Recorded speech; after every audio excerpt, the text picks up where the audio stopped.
Bisa hidupin saya dulu kan?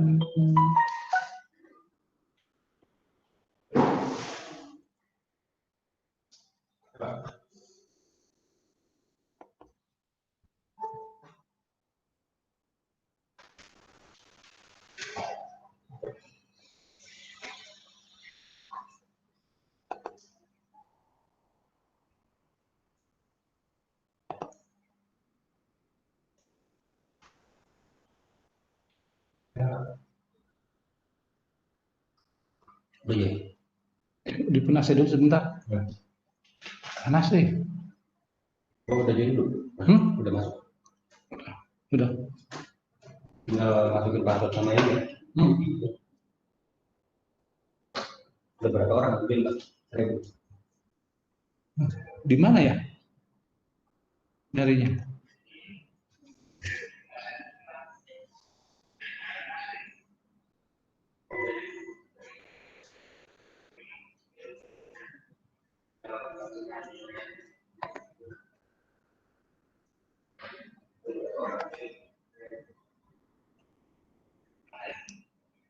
Tes.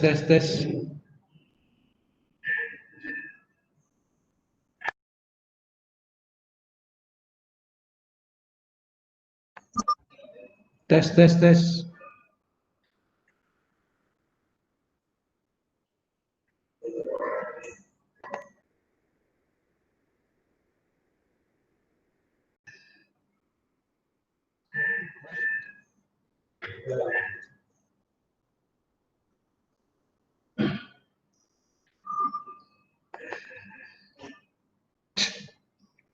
Laggingnya ini juga ya.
Hello? Hello? Hello? Yes, Ibu, we can Oh, hear you. Alhamdulillah, Alhamdulillah, finally.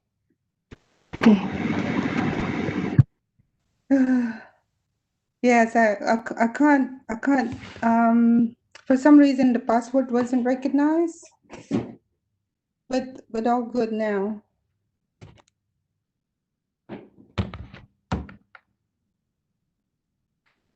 Hello, can you hear me fine? Yes, Ibu. Yeah. Okay. So I have Now, the chat and the participant, the Q&A frame window ready.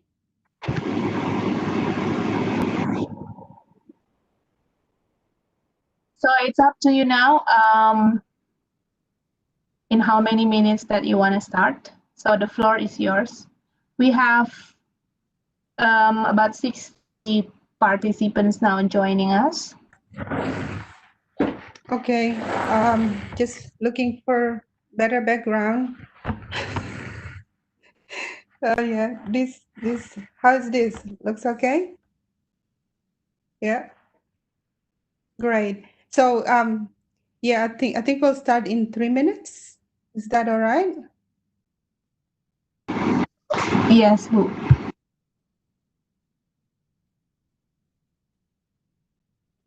Hi, Campbell. Hi, Misita. Can you hear me okay? Yes, yes. Okay, great. Sounds Great. good. Yeah. Stay mute until I need to talk.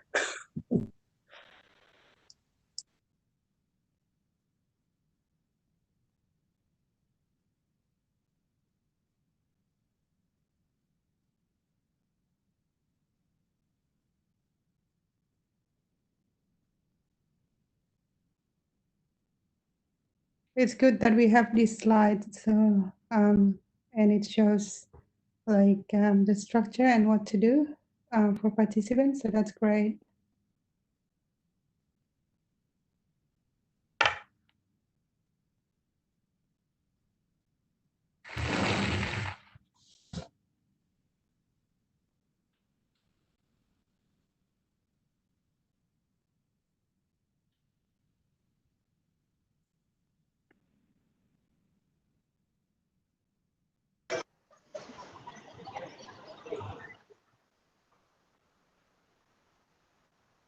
Hello, everybody. Assalamualaikum. Hello, Pak Hey. Iman. How are you? Very good, thank you. We'll start in 1 minute if that's okay. Sounds good.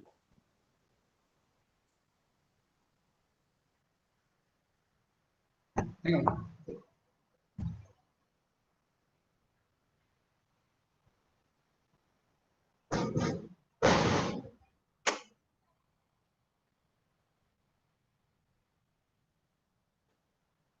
Oh, sorry.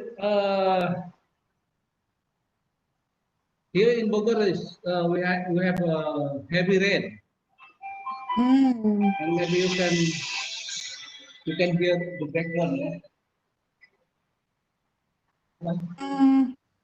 It's all right. It doesn't really. It's not really coming up the rain sound. So I think it's okay. Okay. Yeah.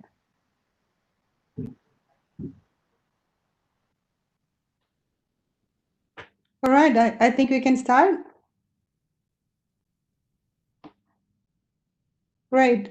So Assalamualaikum warahmatullahi wabarakatuh. Greetings from down under, everyone. Hello. Great to see all of you today. And it is my honor to be here with you all to moderate today's event. My name is Misita Anwar. I'm a research fellow from Department of Human-Centered Computing, Faculty of Information Technology, Monash University. So as you know from the event advertisement, this is the first joint lecture series of IPB, Indonesia and Monash University, Australia. We had the lecture series launched yesterday, opened by the Indonesian Minister of Education and Culture, Bapak Nadiem Makarim, with Professor Margaret Gardner, President and Vice Chancellor of Monash University, and Bapak Professor Arif Satria, IPB Rector, as our keynote speakers yesterday. So still within the joint lecture theme of higher education, innovation, and sustainability, the joint lecture today will elaborate on the theme from data science and human security perspective and its application on the current pandemic situations, which I'm sure will be attracting a lot of interesting discussions later on. So it is my pleasure today to welcome our two speakers, Dr. Campbell Wilson from Faculty of Information Technology, Monash University, and from Faculty of Economics and Management, IPB, Bapak Dr. Iman Sugema. So good afternoon, Pak Iman and Campbell. I trust both of you are well. Good afternoon. Pleasure to be here.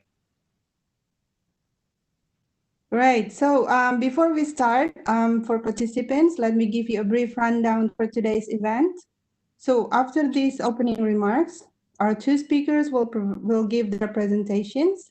And then after, we will have a discussion session where participants will have opportunity to ask questions and discuss the topic with our speakers.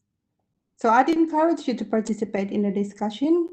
You can write your questions in the Q&A window of this WebEx meeting, and we will also give several opportunities for live questions, and you can participate by raising your hand. It's that little hand icon on your WebEx screen. I hope you can see. Okay, so without further ado, let us welcome our first speaker with Pak Iman, who will talk about managing COVID-19 from a data science perspective. So Pak Iman, Bapak Dr. Iman Sugema is currently the head of IPB Universities, the FED's, which is Financial and Economic Data Science Laboratory Lab at IPB, with its current innovation of COVID Solver, which is a data modeling tool in order to ease pandemic-derived policymakers to integrate social behavior. He is also the founder of currently senior economist of Intercafe, and he led the large-scale project of head of 3X to develop education-oriented econometric software. Dr. Iman is currently senior economist at INDEF, Institute for Development Economics and Finance, and also commissioner of several banks and large corporations. Dr. Iman has published widely around his research interests in data science, economics, and econometrics and policy. So, Pak Iman, looking forward to your presentation. The time and place are yours. Thank you, Misita. Hi, everybody. Good afternoon. I will share my slide first.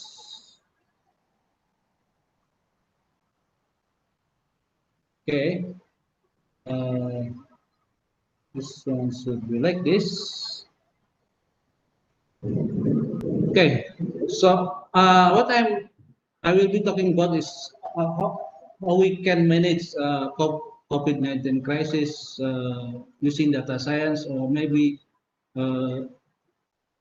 what we call using a little bit help of data science. Maybe we can better manage the COVID crisis. For your knowledge, I am not an epidemiologist, and neither I am a computer scientist. So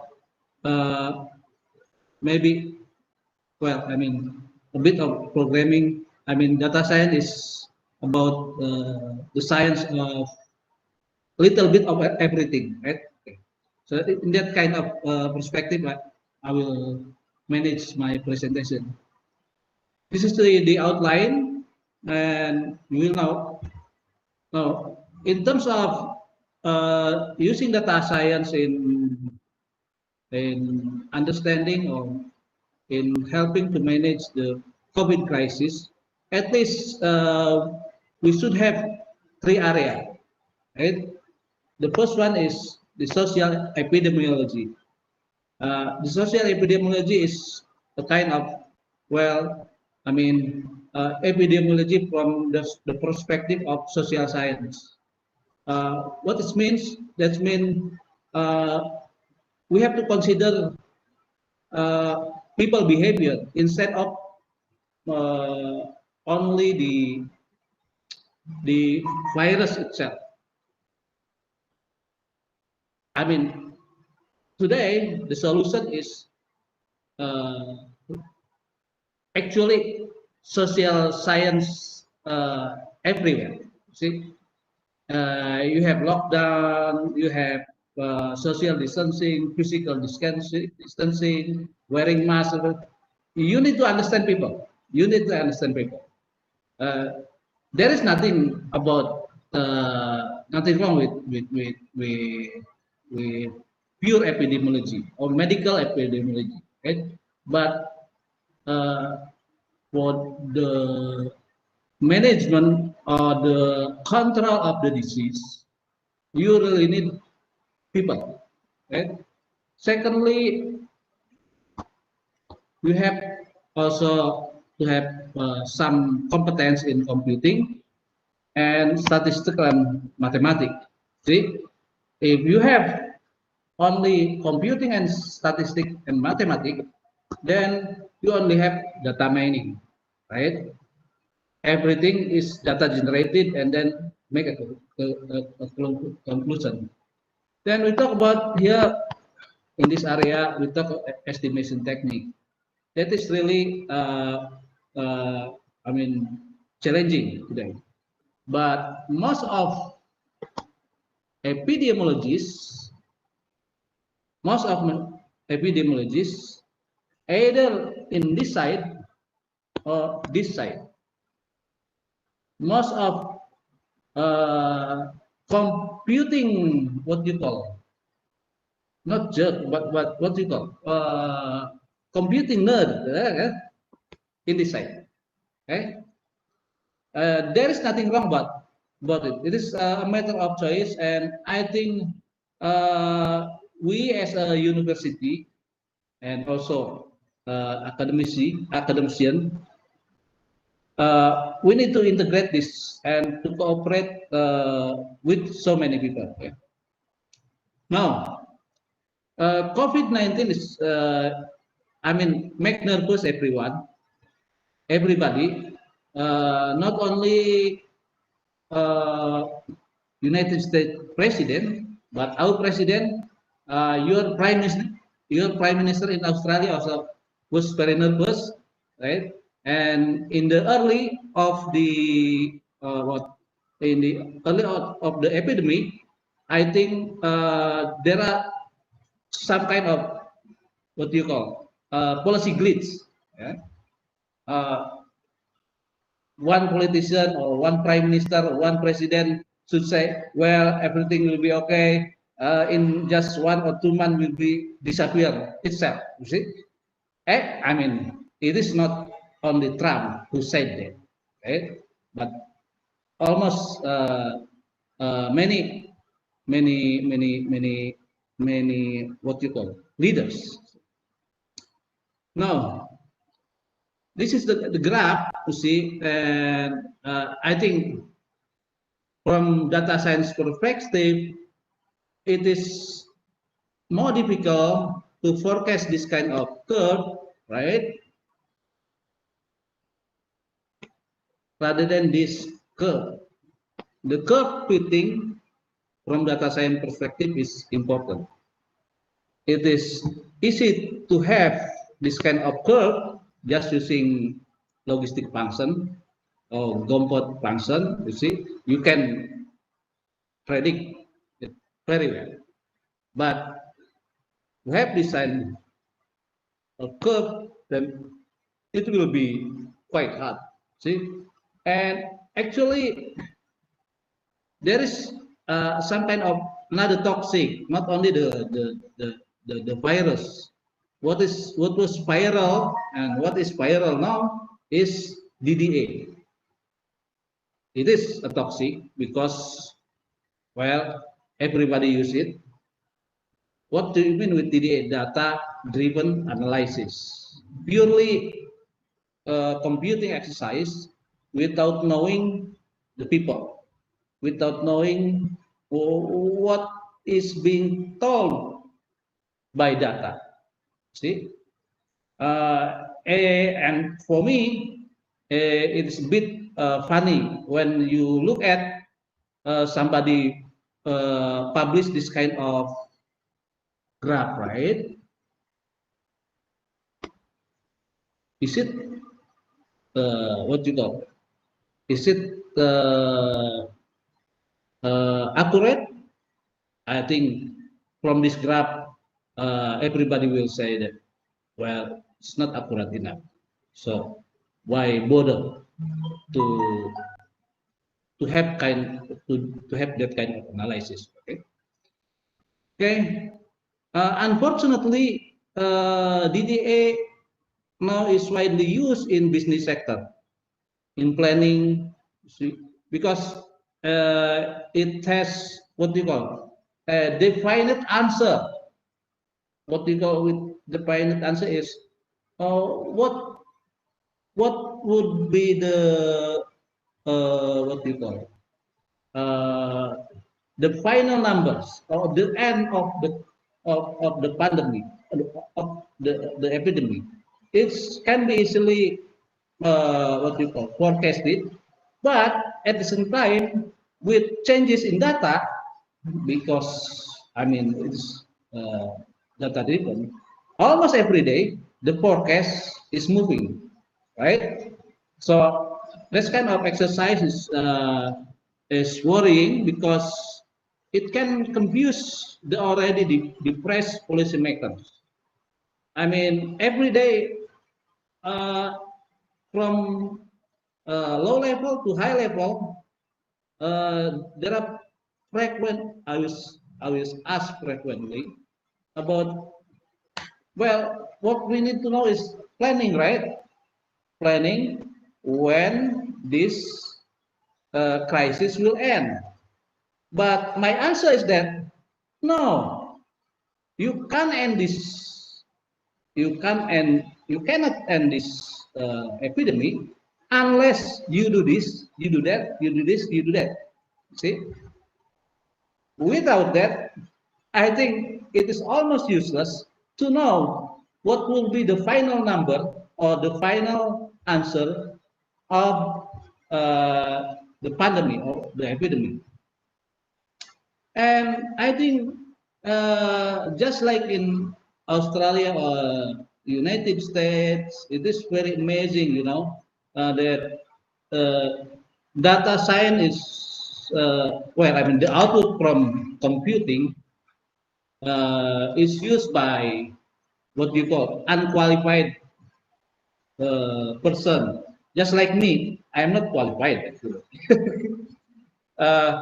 Unqualified person with their own perspective, without knowledge in epidemiology, and if he or she, an epidemiologist, without knowing the computing, and then without knowing the statistic, they just give different interpretation, and people are just confused. And you can observe that in media. I mean, conventional media like television or social media. And there are also issue of lack of transparency and accountability. You know, if you have accountable person, then you can share your codes or every. See, but not only that, the background, the scientific, what you call, it needs to be proven that your method is scientifically can be examined. Yeah. And it's very difficult. Okay, so there is two trend in modeling. Yeah, first one is prediction or curve fitting time series model, and secondly is mathematical, basically shear or share based model. Here simply not accurate. See, I will show you. Yeah, it's not accurate, but it can explain. You see, it can explain what is going on. What is going on? And the right side, you have accuracy, because I mean, you just fit logistic function, comfort function, or whatever. Yeah, that is usually used in machine learning to fit the curve. Then you have best fit. If we have 95% R square, or even in most cases, you can easily get 97, 99% R square. But if you do mathematical modeling or shear-based model, the challenge is quite tough. See, but and this model actually useful in simulation. I mean, even top economists in the US, yeah, now it's just like virus. I mean, everybody talk about the shear model, and plug in. I mean, making hybrid model between economic model and shear model. It is just viral.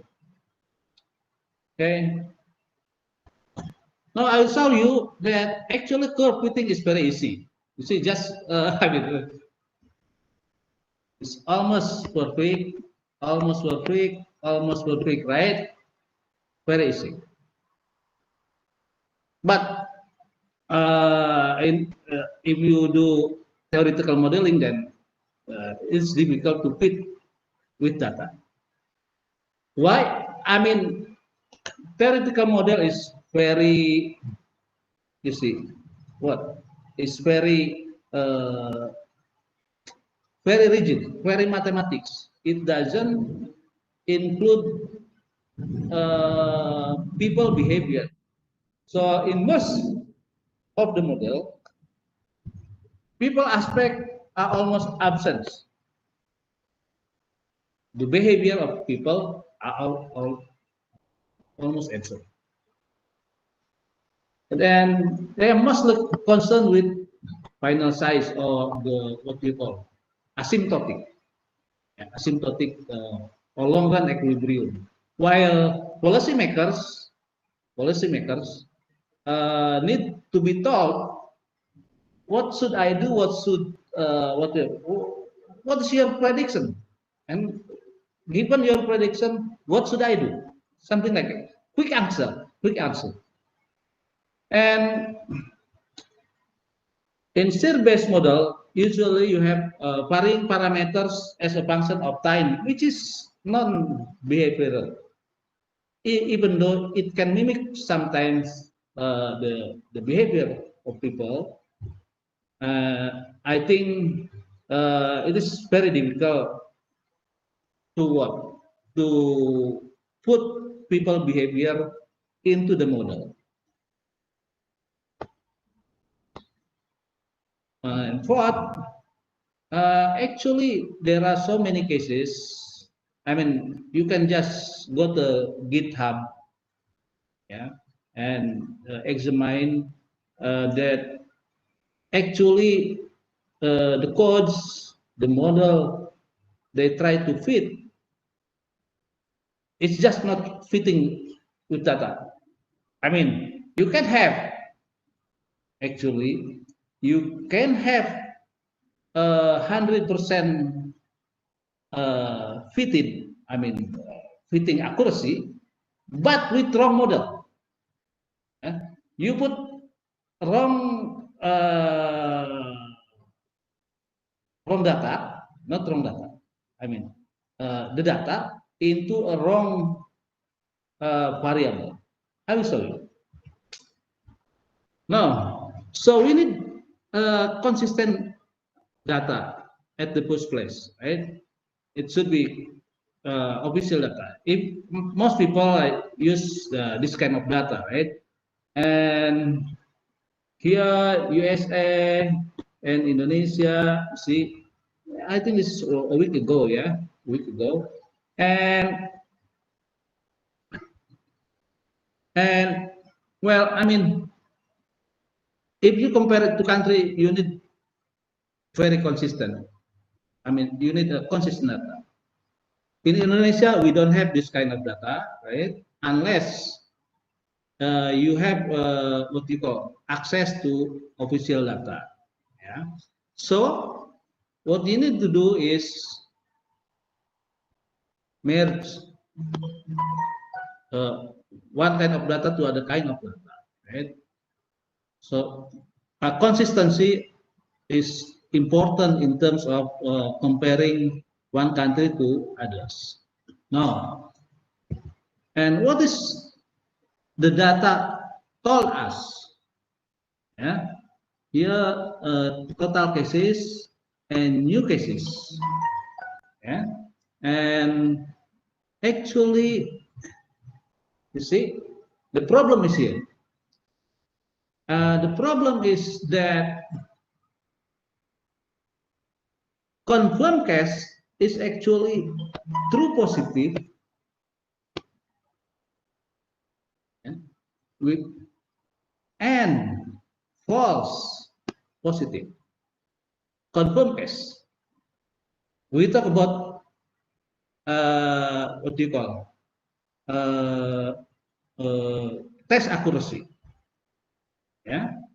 Or in this row we have positivity accuracy. Yeah. And there may be some infected person who is not identified. It is false negative. See, and there is also unknown infected. So by using this kind of analysis, I think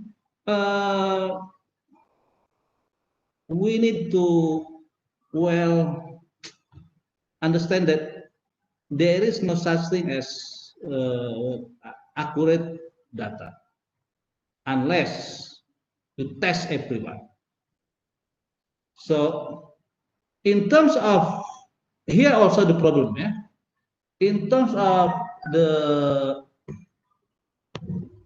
if you want to have rejection, if you want to have accurate data, you have to have a test procedure, either swab or rapid test, which have a very high rejection accuracy. What do we mean with rejection accuracy? See, for example, it is more dangerous to have false negative rather than false positive, because the person who is false positive or false negative is just going everywhere and infect everybody. See, but false positive, well, they can go. I mean, they are being quarantined, right? Because identified as positive, But in terms of they cannot infect everyone. So unfortunately, uh, the medical science, what you call, focus heavily on acceptance accuracy, yeah, pursuing high positivity, right? But actually, in terms of managing the crisis, the epidemic, we need a very high rejection accuracy. That's my point. So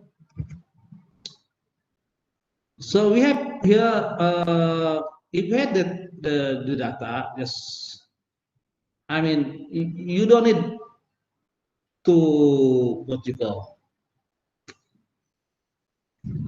you don't need to call the model as SIR or SIR, SIR, whatever, right? Just use the terminology. Just use the definition of the data. See? So actually with modeling, we can actually estimate the undetected infectious person with modeling. See, so we have here susceptible, infected, confirmed, what you call, undetected, and in this part is R, yeah, being removed. So if you understand the data and understand the model, then actually it is more beneficial for us to run what we call data consistent model. We have to have consistent data, and then we also have to have a data consistent model. Now the big issue is whether what you call, the fatality rate is too high or too low. Well, if you cannot estimate the undetected case, right, you cannot say accurately the fatality rate is either too high or too low. See, so we need to estimate the undetected case. How do we do that? Well, using the model, but again, we need, I think, a more complicated model. Yeah, look at, I mean, COVID is everything about COVID is about human being. We are not talking about what in economics say econ.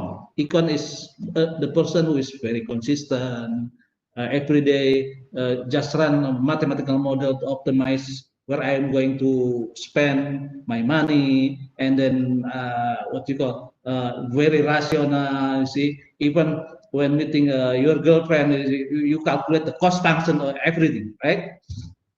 That is econ. But actually, human being is not an econ. We are just human being who have self-control problem.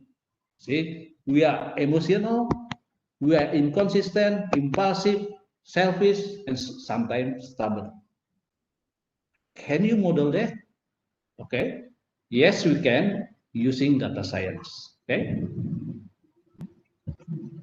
Okay. Yeah.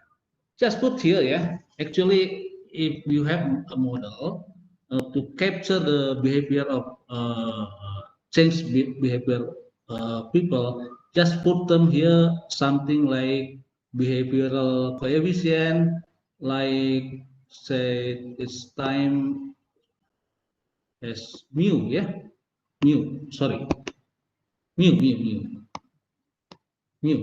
Oh, mu. Yeah.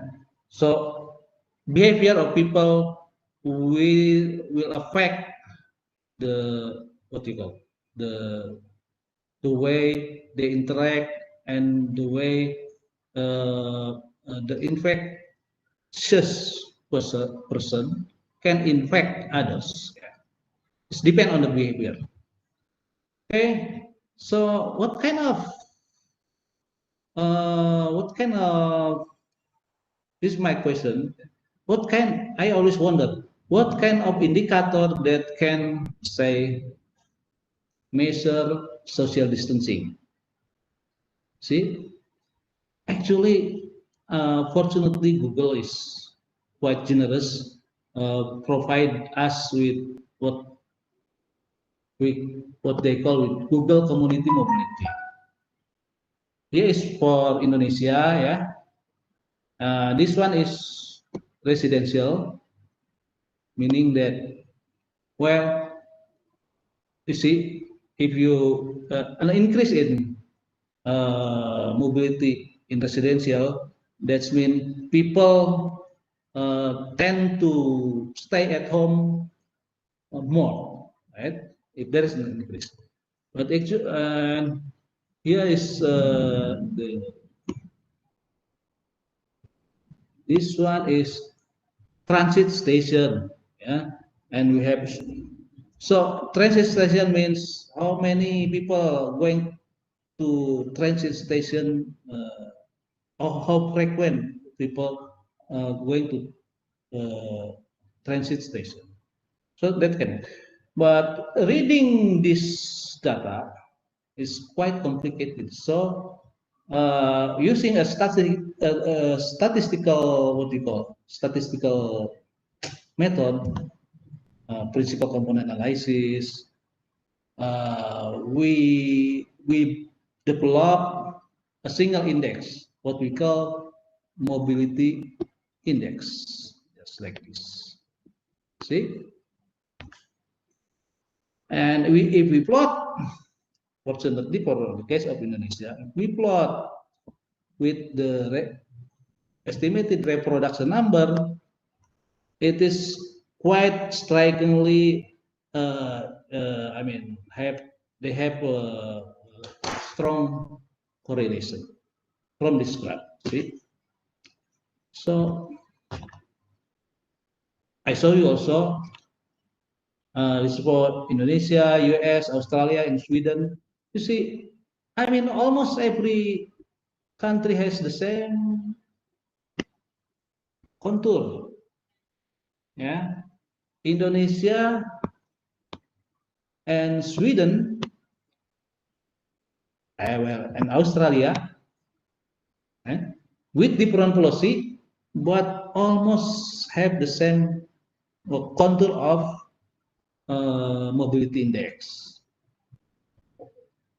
Well, I mean, even though we don't have a very strict lockdown, just like New Zealand, Australia, or even Italy, see, but actually, it's the data say that the movement of people is just about the same. And from this, say, I think people get bored, staying at home. They are back to what you call to their habit. Yeah. So I solved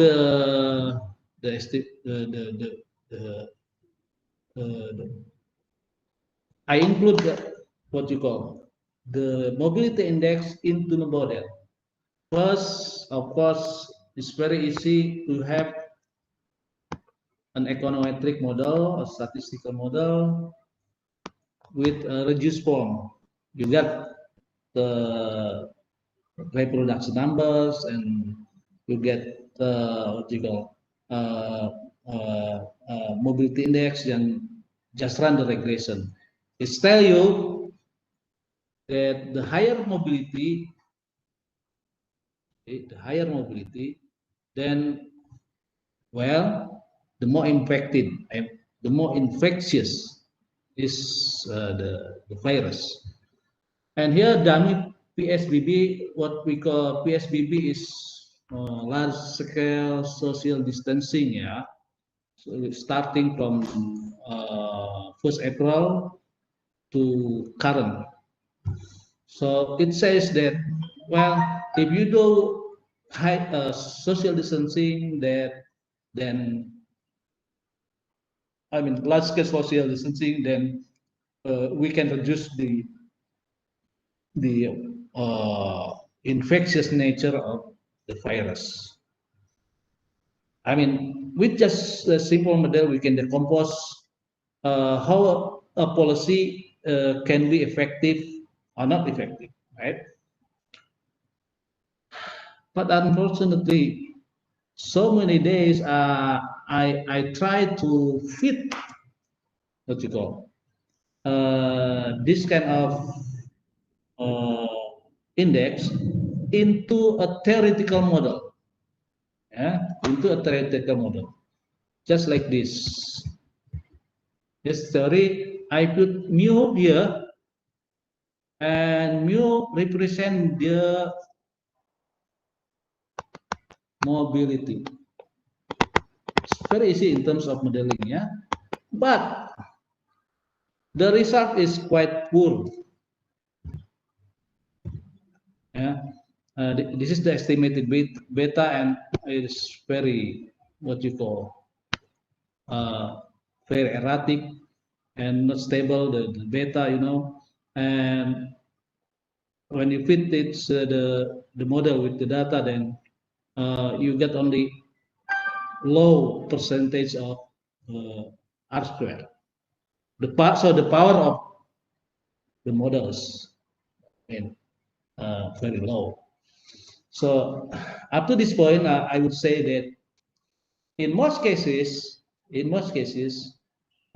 practical analysis, just like curve fitting or just regression, despite it is easy and theoretical, in most cases, it is most useful for policymakers. However,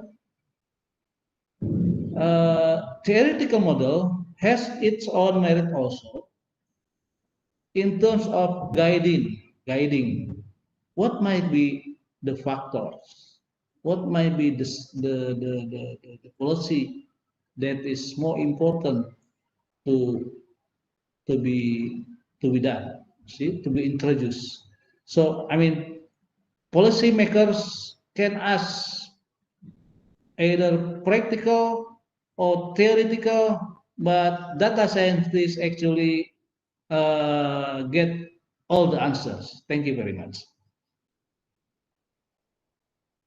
Thank you, Misita. Great. Thank you, Pak Iman, for a great presentation. I'm sure it will trigger interesting discussions later on with our participants, and I really like your approach to include human in the loop. It's the human aspects as well too. Okay, so let me introduce our second speaker for today, Dr. Campbell Wilson, who will present on another interesting topic that would relate very well with what Pak Iman has presented around data science and human security. Yes, we involve humans in the loop, but we need to pay attention on ethical approach in collecting or analyzing or using the data. So Dr. Campbell Wilson leads international strategy for the Faculty of Information Technology at Monash University.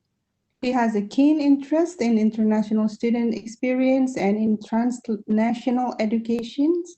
In his research capacity, Dr. Campbell is the co-director of ILACS, Artificial Intelligence for Law Enforcement and Community Safety Laboratory, a joint research initiative of Monash University and the Australian Federal Police. His expertise encompasses machine learning, information retrieval, and digital forensics, and he has published widely in this area. His current research focuses on the application of AI in addressing serious societal issues, such as online child exploitation. He also explores the ethical implications of AI technologies in law enforcement applications and their explainability in policing and judicial contexts. So, Dr. Campbell, your time and the time and place is yours. Thank you, Misita. And thank you, Professor Iman, for a brilliant presentation also. I'll try and share my screen. Hopefully this will work. And one second.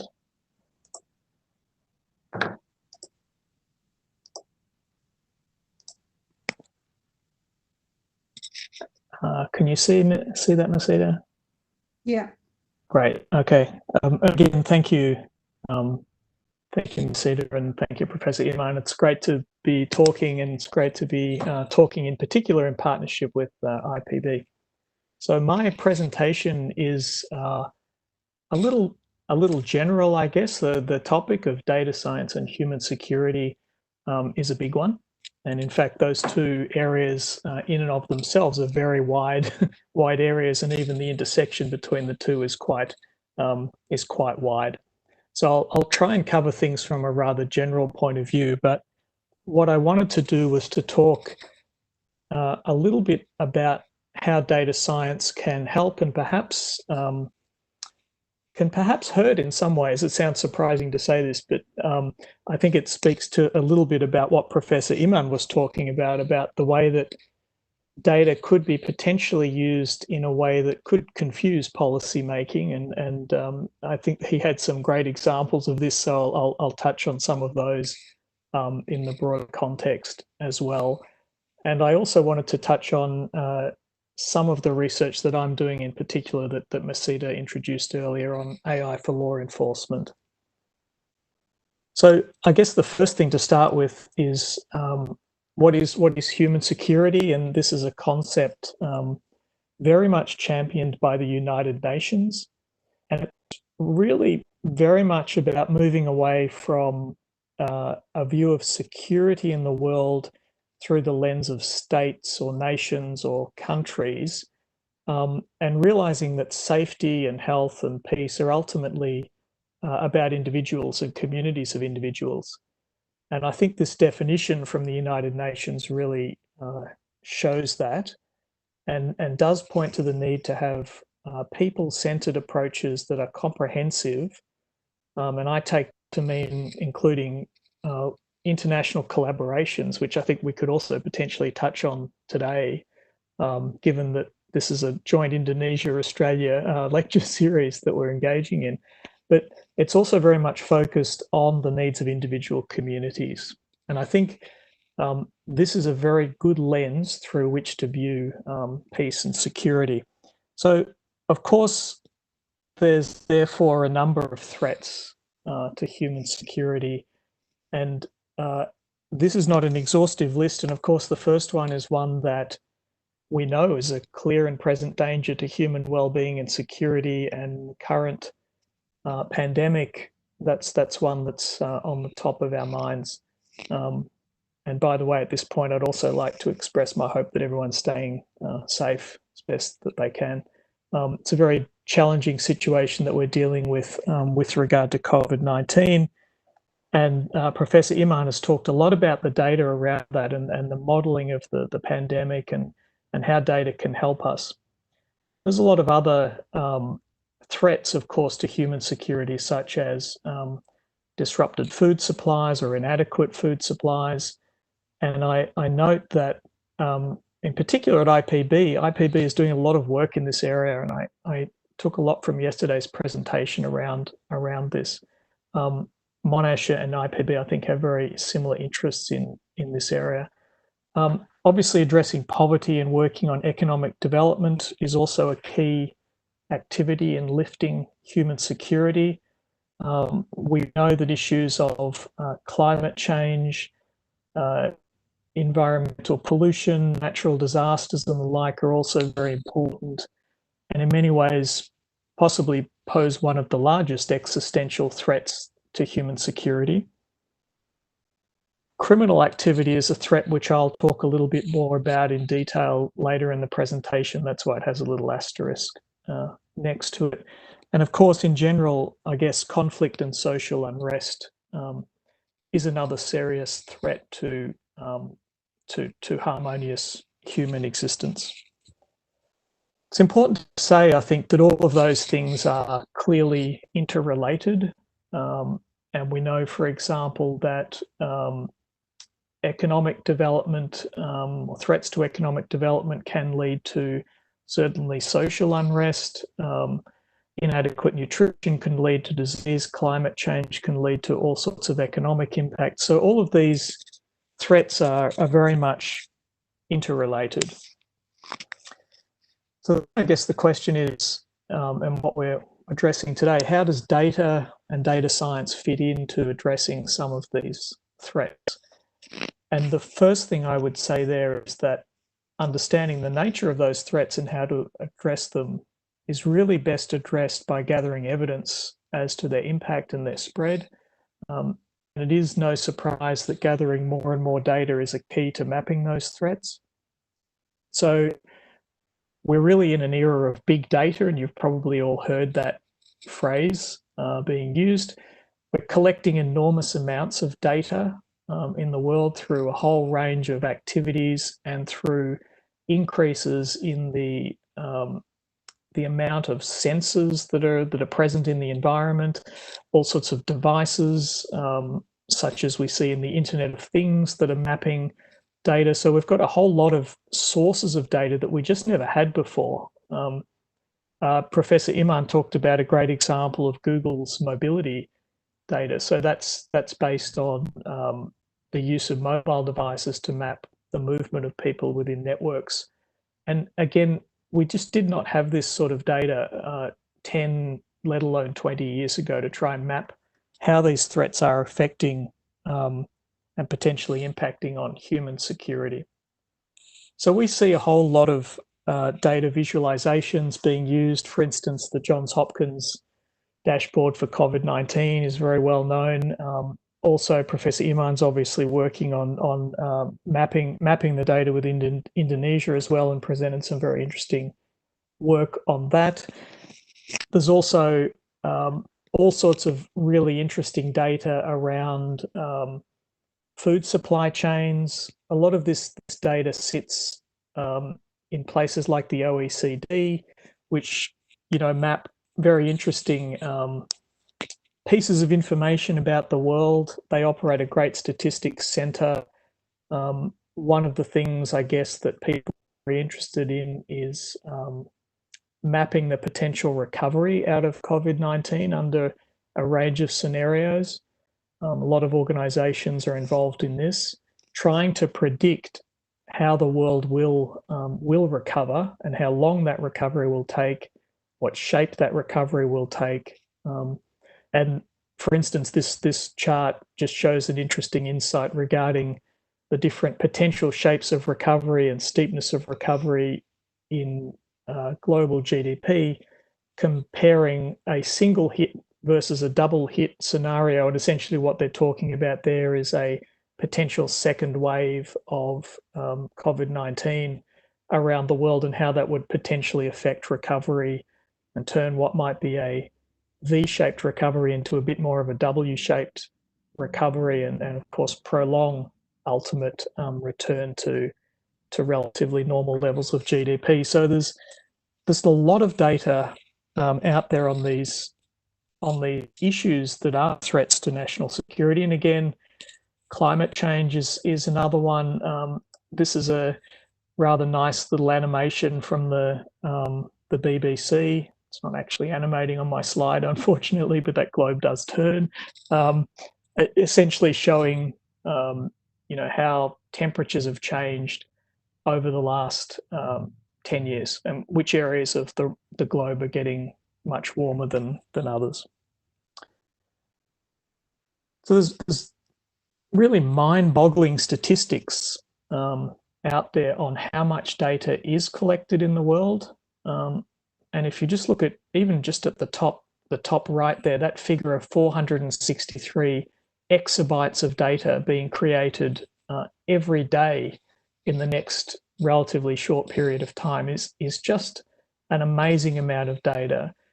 And that's coming from all sorts of interesting areas. So wearable devices, for instance, connected cars, enormous amounts of data being uploaded to social networks, huge amounts of climate data being collected, massive amounts from scientific instrumentation, etc., etc. And in a sense, the world is really drowning in data.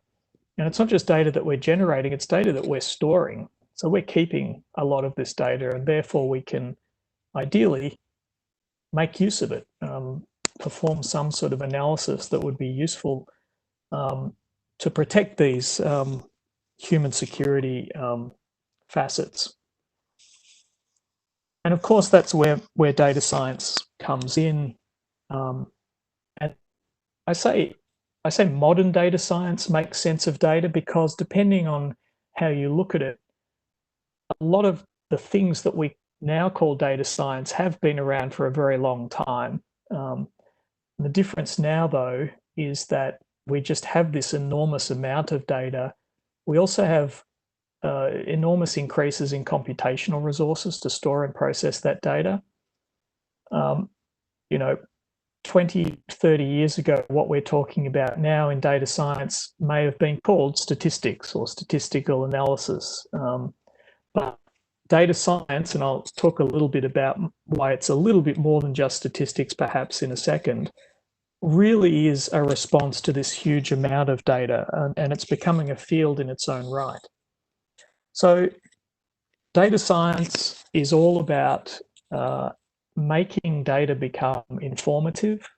So data in some sense is raw facts, raw numbers and figures, must be collated, curated and analysed in some way, and then communicated effectively before it becomes information. So really the distinction between information and data is that information is something that you can act upon, that you can see as knowledge beyond just this raw collection of facts, that you can do something with, that you can use to influence policy or take some sort of action in your organization, to sort of lift data, if you like, to a more abstract and more usable concept. And as I said, this is I'm calling this modern data science, but really that's what statistics is all about. Statistics is, if you like, taking data, turning it into actionable information. In Professor Iman's talk, he talked a lot about building models from data and trying to describe trends using mathematical models, for instance. That's a way of making that data much more informative and much more useful. And anyone who studied computer science would be familiar with the fact that that data management is also about organizing data so that it becomes informative. You know, even the way you store the data and the way you organize the data, in particular data models, this sort of thing has been known for a long time. But really modern data science is about taking all of those things, so statistics, how you store the data, how you manage the data, but then adding on a lot of algorithms that have been developed, in particular in the last, let's say, 20 years, even though they've been known about a bit longer, some of these algorithms. Neural networks have been around for a long time, but it's only relatively recently that the computational power that we have has made them as usable and effective as they are. So once you add statistics, data management, machine learning, and AI together, you've really got the foundations of modern data science. So it's a pretty broad field. As I said, it brings together mathematics, so statistics, computer science, information technology, but it goes beyond that. It actually goes beyond computer science, and this is also something that Professor Iman talked about, the fact that people need to be in the loop essentially for effective data science ultimately, and therefore the humanities, the other sciences outside mathematics and computer science, economics, medicine, law, etc., they're not just sources of data.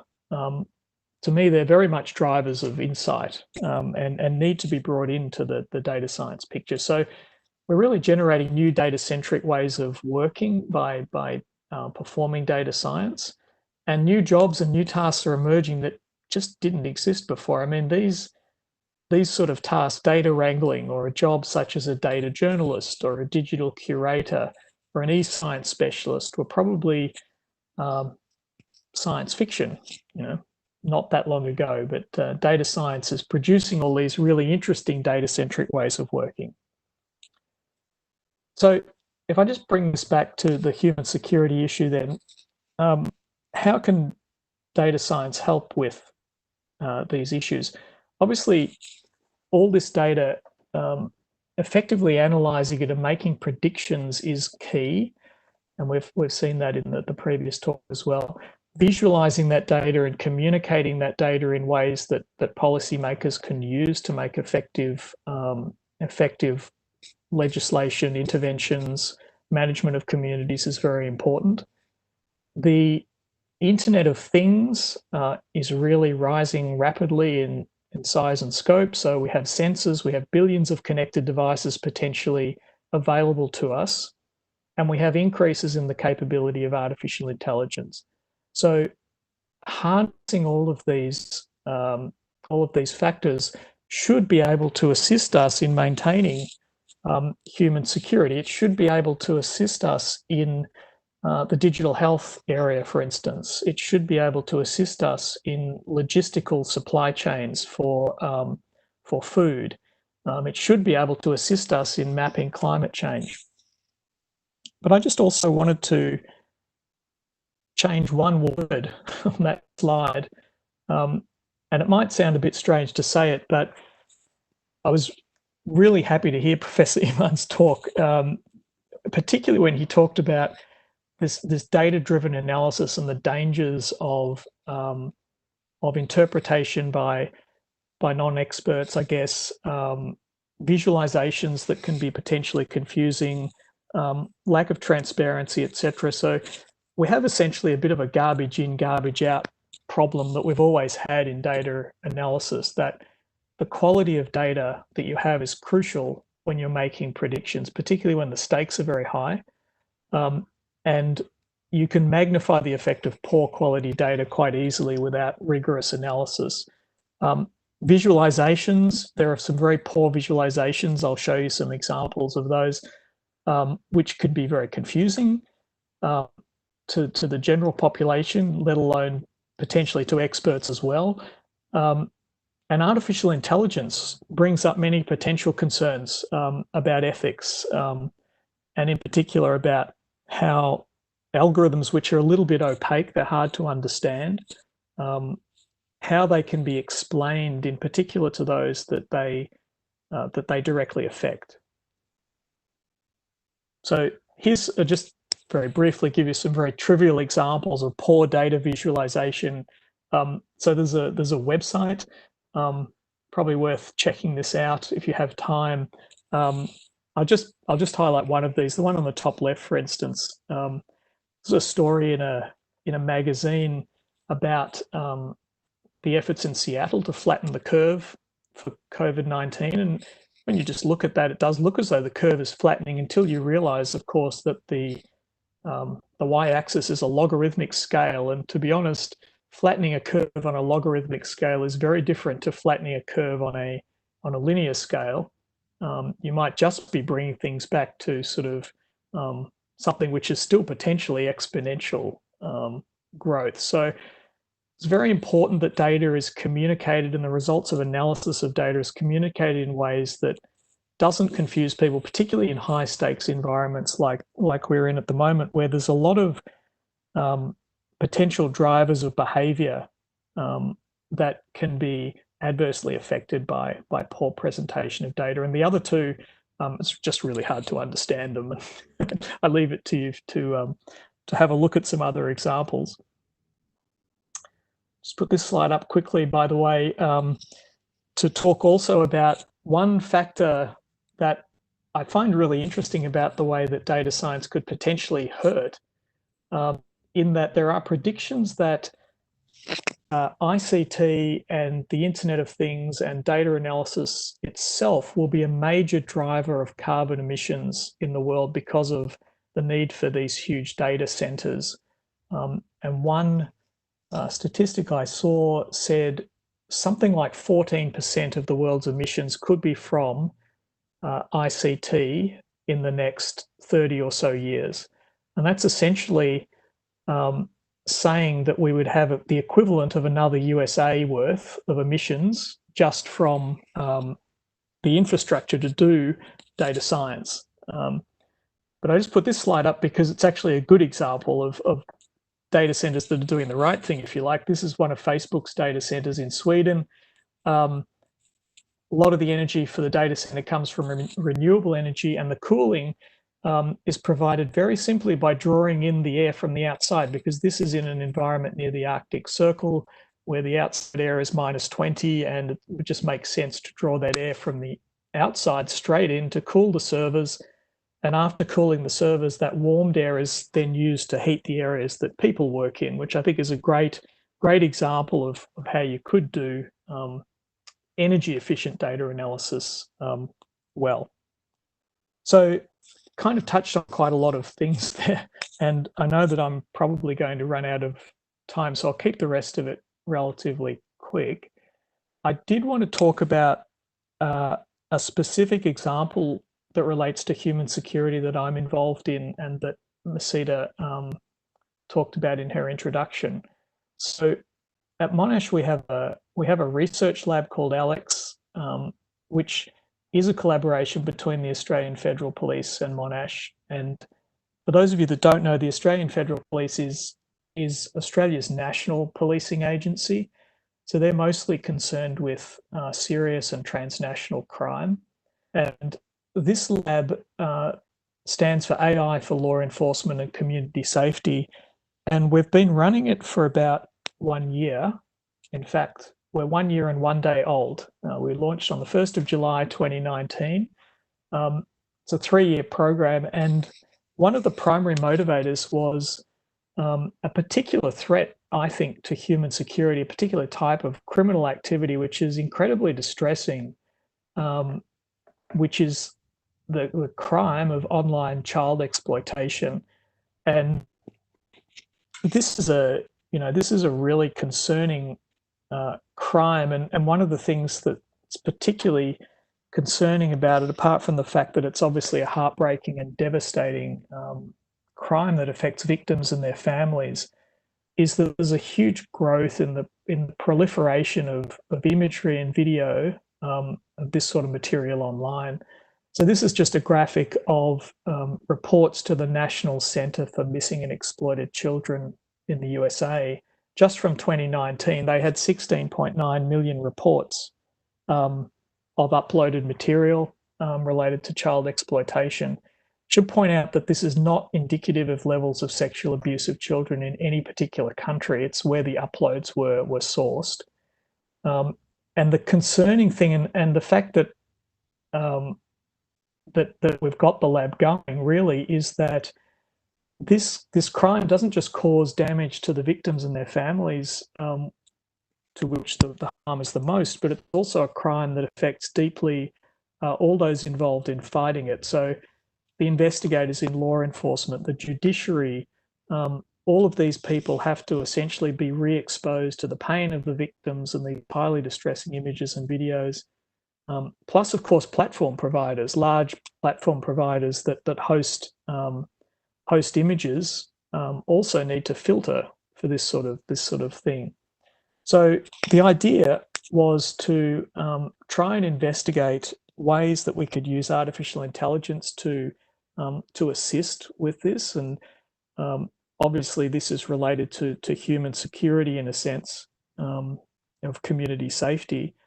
And what we wanted to do was to ultimately ensure that we're developing tools that can assist police in uncovering and prosecuting this sort of crime.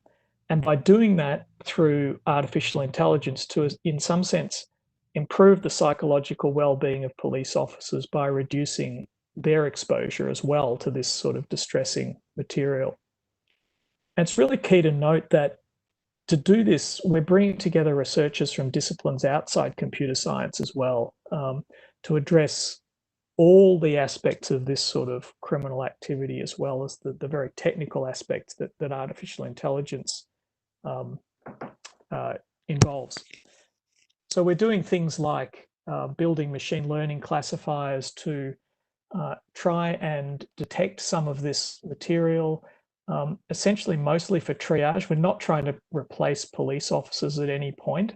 We're trying to essentially prioritize their workflow so that they can be warned of content that might be distressing that they may see, and also direct them more quickly to content that they need to be aware of more quickly. Another thing that we're working on is explainable algorithms. As I mentioned earlier, a lot of the time in artificial intelligence, the algorithm itself is quite hard to understand. And the problem with that is that if you're using that algorithm to make decisions, particularly that may be used in the future in a court, you really need to have some way of explaining how that algorithm came to its decision. So we're doing a lot of work on that. We're also doing work on scalable near duplicate image detection. Essentially, what we're talking about there is coming up with ways for platform providers to very, very quickly scan through millions or billions of images to determine whether there are multiple copies of a particular image of interest that they need to take down from their system. We're also interested in how we leverage very large data sets that law enforcement hold, and how we leverage that in such a way that different law enforcement agencies from different areas can collaborate. And last, I just want to finish on what looks like a rather complicated diagram, and I won't go through everything here, but I guess what I just wanted to finish on was that, and I think it echoes the point that Professor Iman also made, that all of these techniques that we're talking about, data science, artificial intelligence, and particularly the impact on human security, all of them relate to people. It's very important that people have trust in these systems if they're going to be used for decision making. And there's a lot of components to that degree of trust. How fair is the system? How secure is the system? Are humans in the loop in the decision making? How do you visualize results? What are the privacy concerns, and how are rights of individuals protected? There's a lot of things to cover there, I know, but I just wanted to finish on to I guess, re-emphasize the point that in all of this discussion, people have to come first. And I think I'll leave it there and hand back to you, Misita.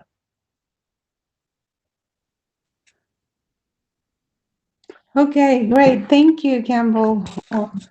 Very insightful presentations. We have a stream of questions coming in from the audience. So I might start with one. So yeah, I think what you both have presented are very important, particularly in recognizing the need for human in the loop of data-driven algorithm systems. So there was a first question here from Muhammad Ajaf Fajrian.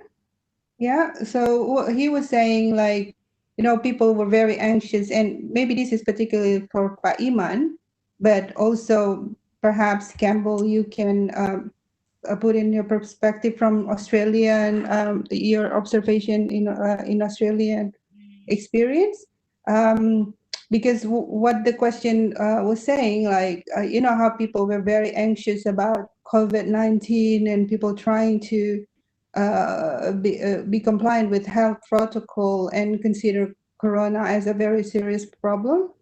But after a couple of months, as Iman's data showing that people are no longer very strict with the health protocol, and perhaps maybe they were bored.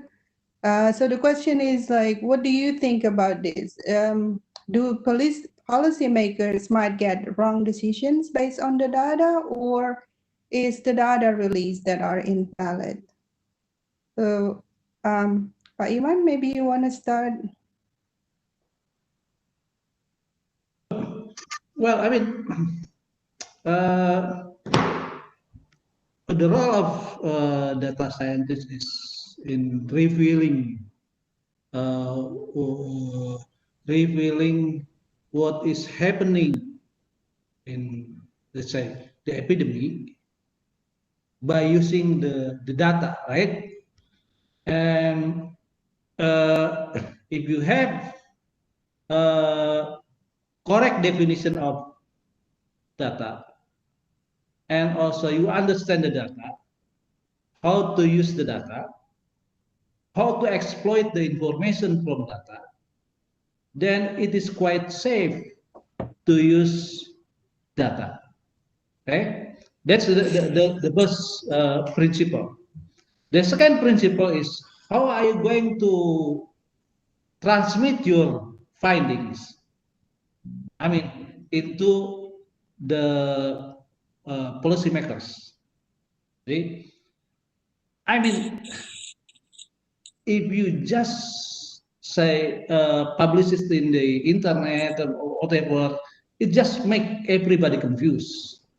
Not only the policymakers, but the people. So it is important what we have here. It is important to be a messenger of findings, right?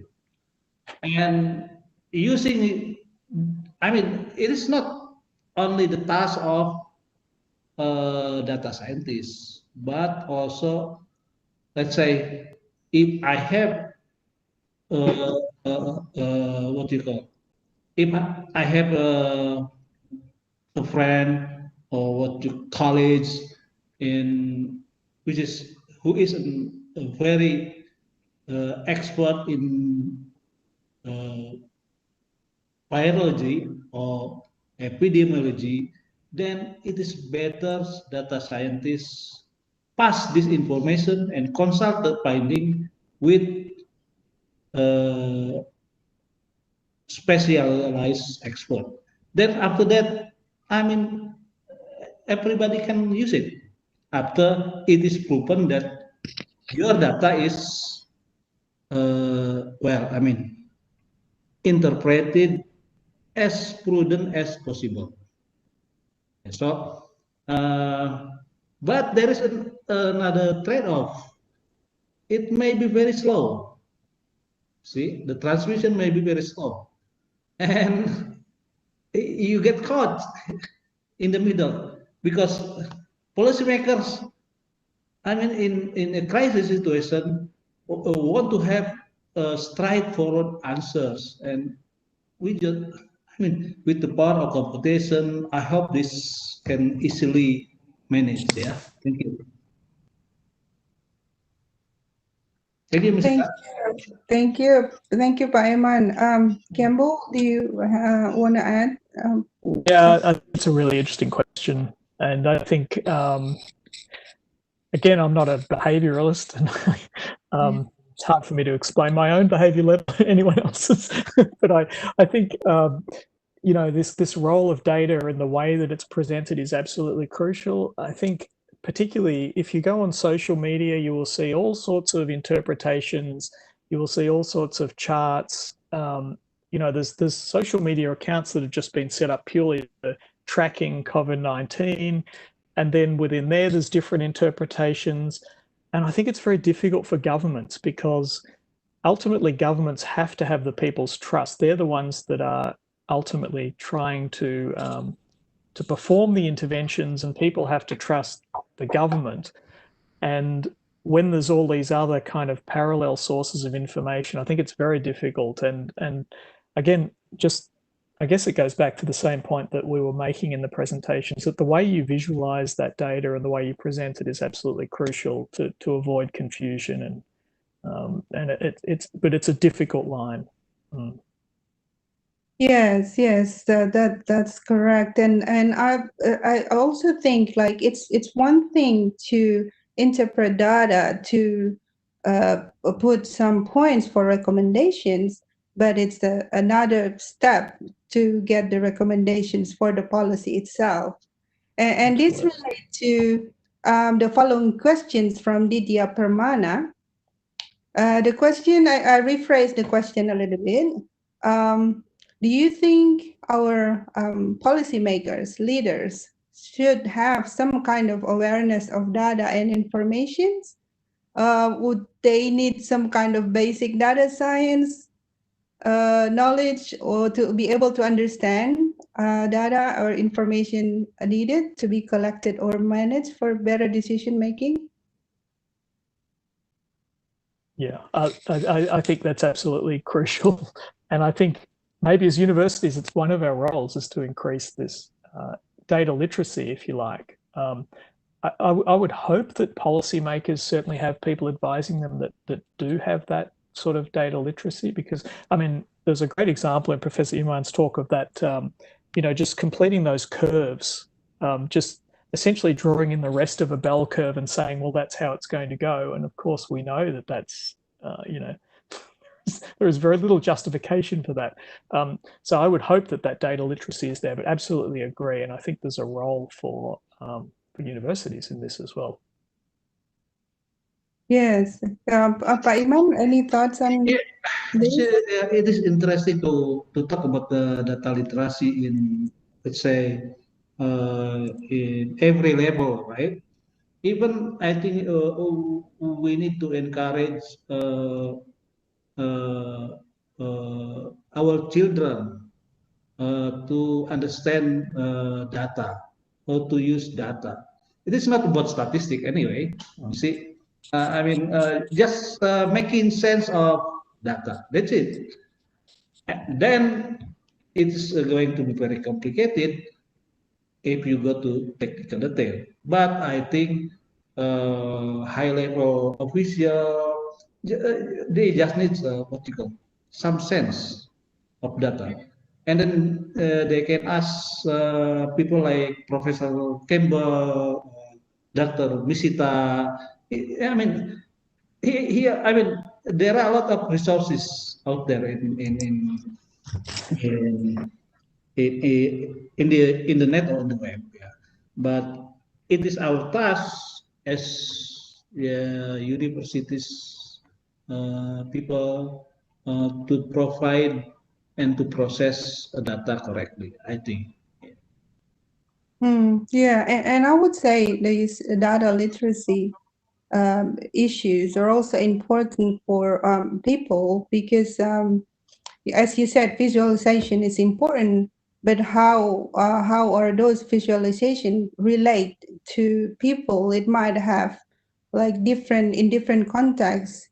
You might need different visualizations and also to take personal values, different kinds of parameters for emergent users.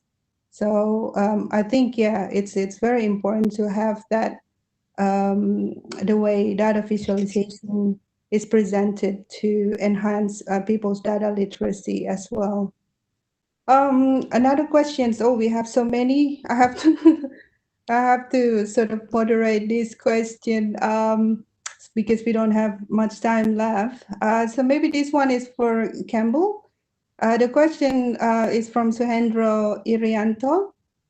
So the question is, what kind of data and AI methods use most in human security aspect now and in the future? I know it's it's quite broad questions, but we can probably give an example. One or two example would be sufficient.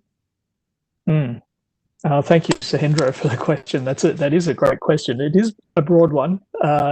So I guess an example I could use was from the work that I do in the lab. So we do a lot of image classification, and the real state of the art model there is what's called deep neural networks. So these are essentially artificial neural networks with lots of layers internally. In particular, they're convolutional neural networks without getting into too many technical details. These are really the state of the art in image classification.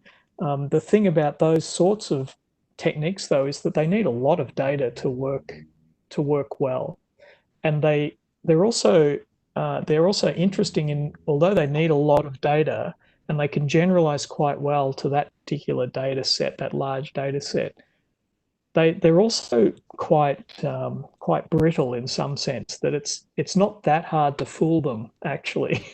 So people shouldn't view deep learning as kind of the answer to every problem in machine learning, because there's actually, when you look into it, there's relatively easy things you can do to the input data to fool it. But that's certainly one technique that's been used, and that's the sort of algorithm that would be in your phone. You know, when you do unlock your phone by showing it your face, it will be using a neural network type architecture.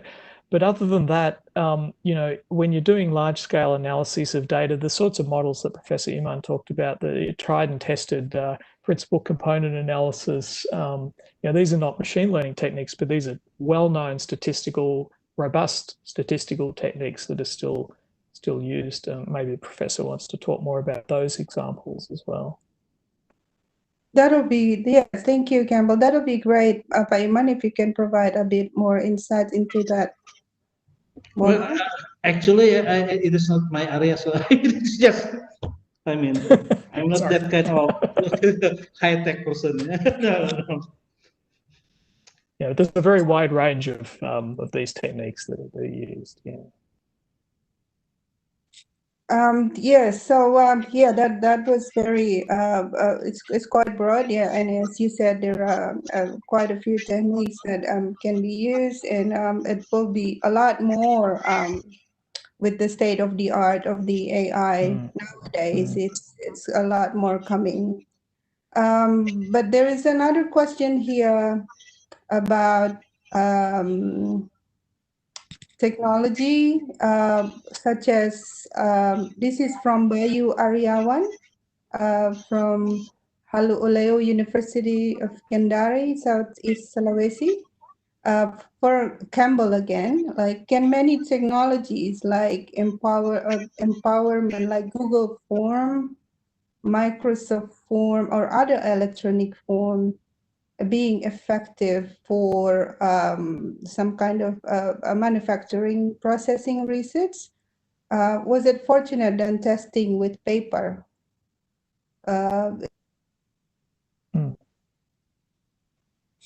That's an interesting. I've lost you, Misita. Google with processing research, basically.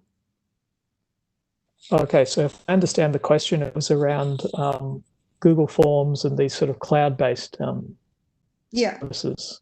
Yeah, I think it's a very interesting question, because really it's transforming the nature of work. Certainly, I know at our university, where everything is now basically Google Documents, Google Forms. It just transforms the way that you can collaboratively work with people. I think it's a huge benefit to the workplace. I guess the only thing I would say in general about all these sorts of things is that they always need to be used in a way that will benefit people. I mean, there's a lot of infrastructure that you could set up, but you have to have in mind how you are going to use that infrastructure to make your workplace more efficient. Otherwise, it's probably not worth the investment. But absolutely, Google Forms, we use them all the time. Google Docs, we use them all the time. One thing I would say that we're getting particularly used to is, of course, WebEx, Zoom, Microsoft Teams, Skype, all these video conferencing tools. And I suspect that we will continue to use them a lot more after the pandemic, because I think we're starting to see how those tools can actually make us collaborate more easily in a sense and have conversations, rich conversations quite well over video and these sorts of events. So I think we'll continue to see more of that.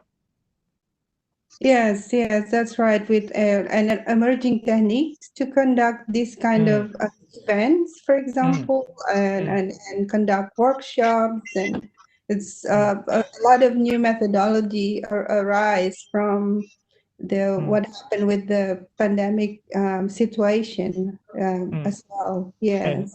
And I would say, particularly in education, having to move all our lectures, and I'm sure it's similar, IPB, and moving all the classes online. I think as academics, we've learned an awful lot about what that means for education, and we've actually come up with some really new ways of working. Yeah. Yes, we've heard some of those conversations yesterday as well about moving online educations with the exams. That there was a discussions about online exam yesterday in the lounge. Yes. Yeah. Okay. So move on to the next question, and this time is for Iman. The question is from Kenzie Lamberto. Is it the question is saying, is it better to do modeling of pure data in the beginning of a pandemic, or should we wait after pandemic is over? Well, I mean, data scientists, I mean, always busy every day, right? Once the data is being updated, then it tells something. Maybe it tells different story. See, so keep update with data, and then just try whatever you are being equipped, either in modeling, in statistical analysis, in curve fitting, whatever, and try to dig information from data anytime, as soon as possible is better. I think it is the answer. Right?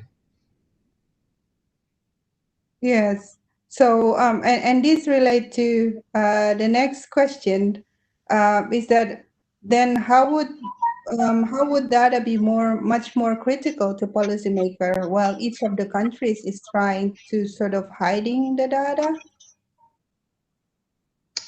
Well, in many cases, it is not the case actually. I mean, US have problem with accuracy. Australia has problem with accuracy. See, Italy has problem with accuracy. So you need to understand that first, if you talk about the COVID-19, theoretically speaking, no single government has correct data, especially when there are so many undetected cases, as just I show you, right? So, I mean, it's theoretically the data is wrong. Right? But then how to realize what do you call? Even though it is not accurate, there are something, right? You can use. That kind of positive thinking is important in doing the analysis. If you suspect the data, say, I mean, statistical data, either in medical or population studies or economic, is being standardized actually. Being standardized. I mean, the standards everywhere is just the same, except you get non-official sources. Then it is a problem, I think. Thank you. Great, thank you. Very well said, Iman. Maybe we're almost, I think we're running out of time, but I would give an opportunity for any participants who would like to ask live questions, if any. You can raise your question You can raise your hand. Raise your hand with the raise hand icon on the WebEx screen if you have any question and want to ask it live. But because I'm afraid we don't have much time, maybe we'll have just one, if any. Hello. Yes.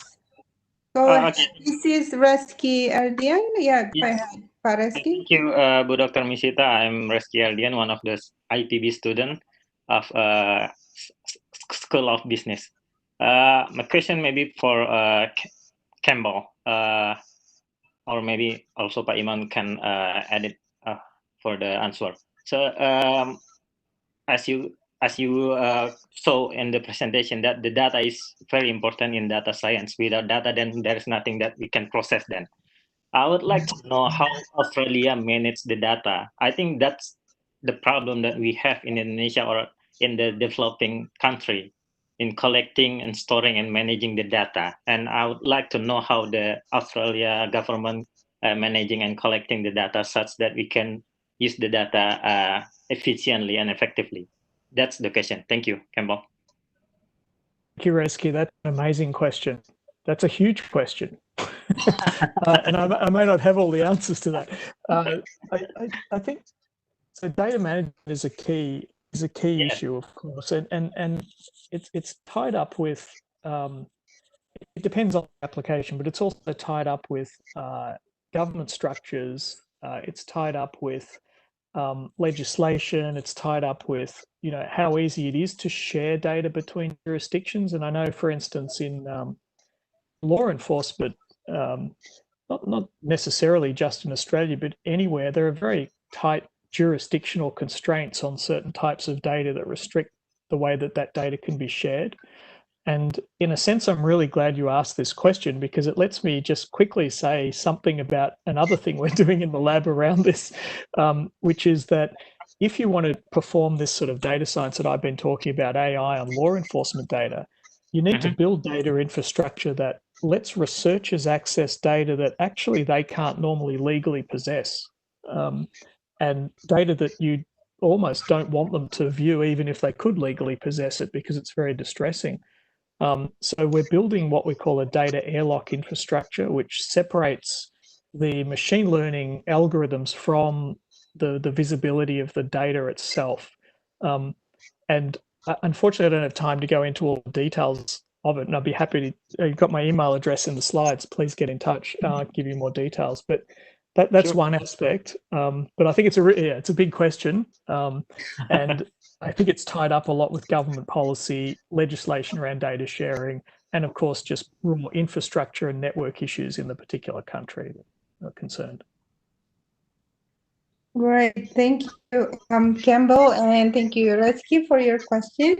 So I guess it's almost 6:05, so I think it's time for us to wrap up this joint lecture.